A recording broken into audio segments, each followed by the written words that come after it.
देखिए बेटा, इसका नेक्स्ट टॉपिक आपका है relation between small G and capital G, जिसकी बात करेंगे। फोर्स के दो फॉर्मूले आपने यूज़ किए थे। एक फोर्स कौन सा था? ग्रेविटेशन फोर्स, ठीक है। एक उसमें जब अपने फोर्स का फॉर्मूला प्रूफ किया था तो वो क्या आया था? F इक्वल एम इंटू जी। इसको इक्वेशन फर्स्ट लेट कर लेते हैं। ये कहाँ से आएगा? From the formula of gravitation, या यहाँ लिख सकते हैं by using the formula of gravitation, by using the formula of gravitation.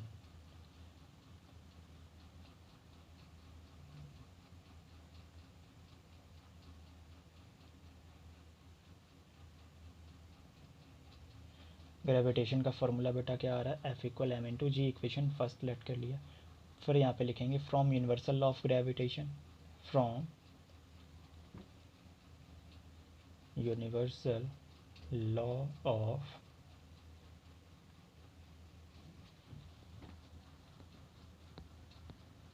Gravitation. Universal law of gravitation के अकॉर्डिंग बेटा अगर आप फॉर्मूला पढ़ेंगे तो वो F इक्वल आपने प्रूफ किया था capital G m1 m2 upon are square, ठीक है। इसको इक्वेशन सेकेंड ले लेते हैं, ठीक है, लेट कर लेते हैं। आपने ये फॉर्मूला पढ़ा था दो ऑब्जेक्ट जब प्लेस कराए गए थे, ठीक है। लेकिन अगर बेटा अर्थ सरफेस के केस में यही फॉर्मूला लिख रहे थे तो क्या हो रहा था? F equal G M E small m upon are square. दोनों में कोई भी डिफरेंस नहीं है।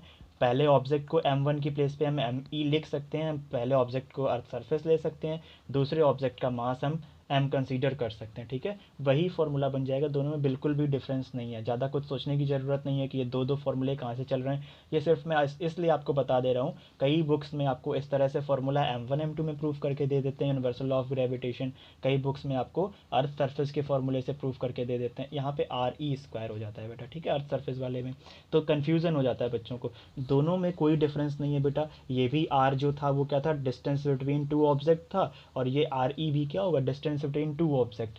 कौन कौन सा? एक अर्थ सरफेस और दूसरा उसके ऊपर जो रखा हुआ है, उसके जस्ट सरफेस पे प्लेस्ड होना चाहिए ऑब्जेक्ट, ये याद रखिएगा, ठीक है।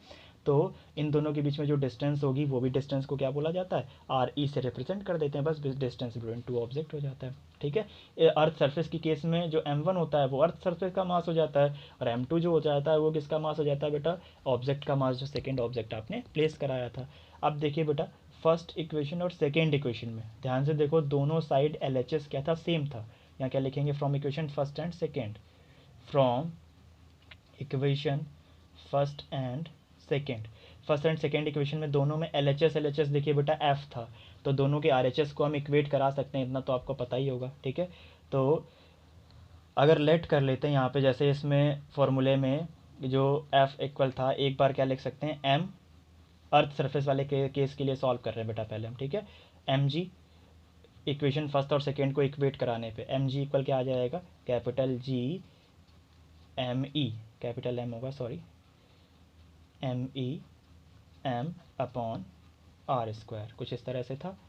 ये स्मॉल एम इस स्मॉल एम से हो जाएगा कैंसिल, ठीक है। यहाँ क्या आ जाएगा? G equal capital G M e upon ये आर ई होगा, अर्थ सरफेस वाले में आर ई आएगा बेटा आपका, ये आ जाएगा आर ई स्क्वायर। यही रिलेशन होता है आपका कैपिटल जी और स्मॉल जी में। सिंपल सा, ये जैसे मैंने आपको बताया था कि फर्स्ट को हमने मास को क्या लेट कर लिया? m1 को हम क्या लेट कर लेते हैं? M E.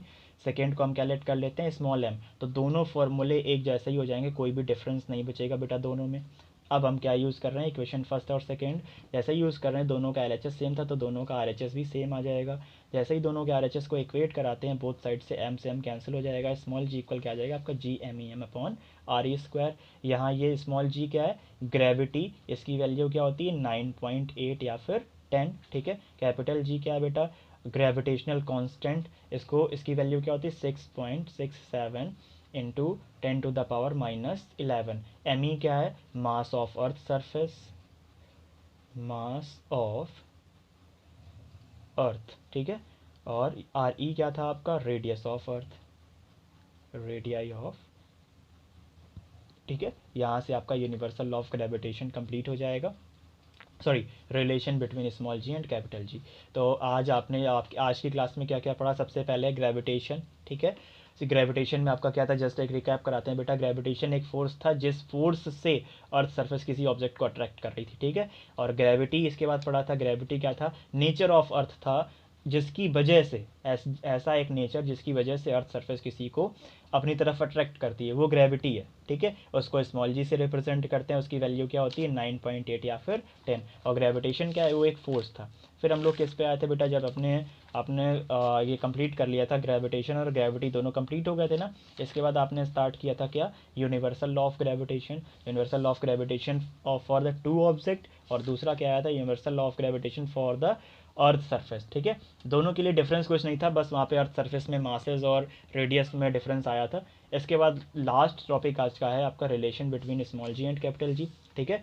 इसको जब आप कंप्लीट कर लेंगे, इसके बाद से कुछ न्यूमेरिकल्स मैं आपको कराऊंगा, वो नेक्स्ट क्लास में आपको उसके वीडियोस मिलेंगे। और जो इससे रिलेटेड जितना भी अभी क्वेश्चंस जो अभी थ्योरी बची हुई है वो भी आपको कंप्लीट करा दी जाएगी। इन वीडियोज़ को देख लीजिए बेटा, कोई भी प्रॉब्लम आ रही है उसको दोबारा से पूछ लीजिएगा आप लोग, ठीक है। यहीं से क्लास ओवर करते हैं। Have a good day.